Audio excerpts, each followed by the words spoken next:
the parent, and the pimp. He was using her body to finance his lifestyle. How far will one dad go to rescue his girl from the clutches of a criminal? They said, you can't be there when this goes down because A, you might kill somebody, or B, they might kill you. Say no to drugs, stay in school. These are the things Brad Smith taught his daughter, but there was one threat that never even crossed his mind. Sometimes I had to pinch myself and said, this is real. My daughter was actually being pimped out. It seemed absurd, especially considering who Brad says his daughter was, the little girl who used to call him Peanut. She's always been a good kid.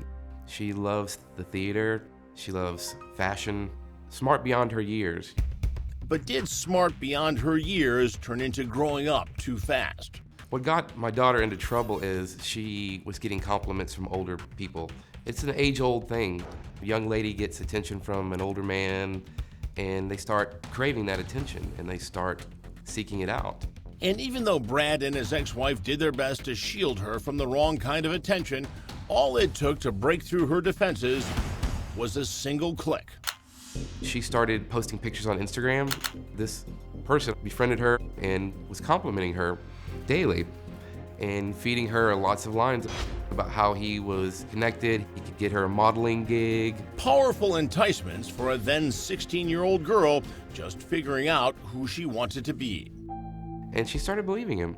And then at some point, he said, well, I'll pay your way to come up here. You know, nobody has to know. This can be our secret.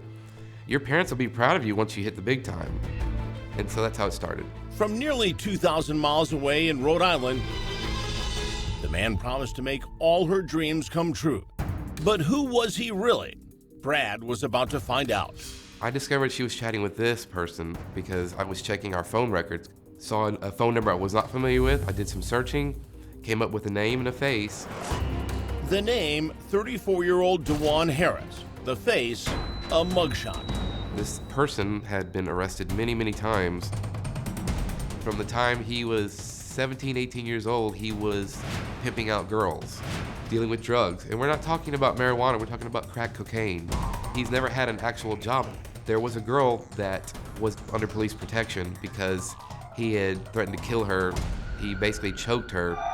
Not a kind of person you want your 16-year-old to be friends with.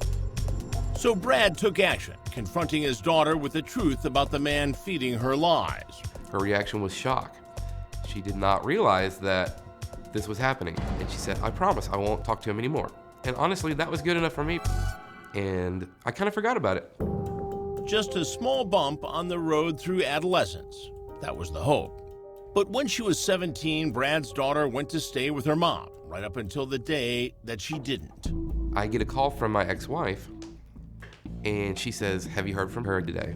And I said, no. She's not coming home from school yet? She says, no. The school said she never came to school. So we all start to panic. That's when they checked the neighbor's surveillance video from the night before. Saw their daughter leaving the house at 2 in the morning and getting in a taxi. Brad immediately called the cab company to see who made the reservation. They gave a Rhode Island phone number. When I got that information, my head clicked, and I said, wait a minute.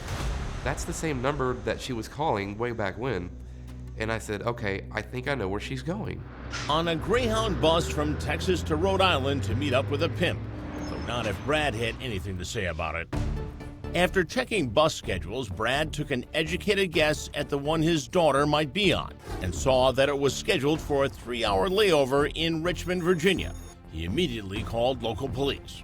And lo and behold, she was there. They got her. And she had a cell phone that was mailed to her from this person. Her mother and her stepfather flew there same day, picked her up, and got her back here. We as parents were thinking, okay, well, that's not happening again. We're gonna put the lockdown on, and we're gonna take your social media, and we're gonna take this and that. And it seemed to work. Their daughter got a job, buckled down at school, and even got her diploma. Once again, Brad believed things were on the right track. We're all very, very proud of her. She says, I'm gonna go to my friends for the weekend. We're gonna have a party and go shopping. And I'm thinking, great, this is great. You have friends, you're gonna go do things. And I said, you know what? I'm good with that. And she said, don't worry, I'm gonna keep in contact with you every day and let you know how things are going. But that was a promise she couldn't keep. And those would be some of the last words Brad would ever hear from the daughter he knew. Coming up, Got online and saw pictures of my daughter. 17 and stolen for sex. What happens to make one dad go to war with a convicted felon? I felt like I was living in a movie. I wasn't going to let it end in a bad way.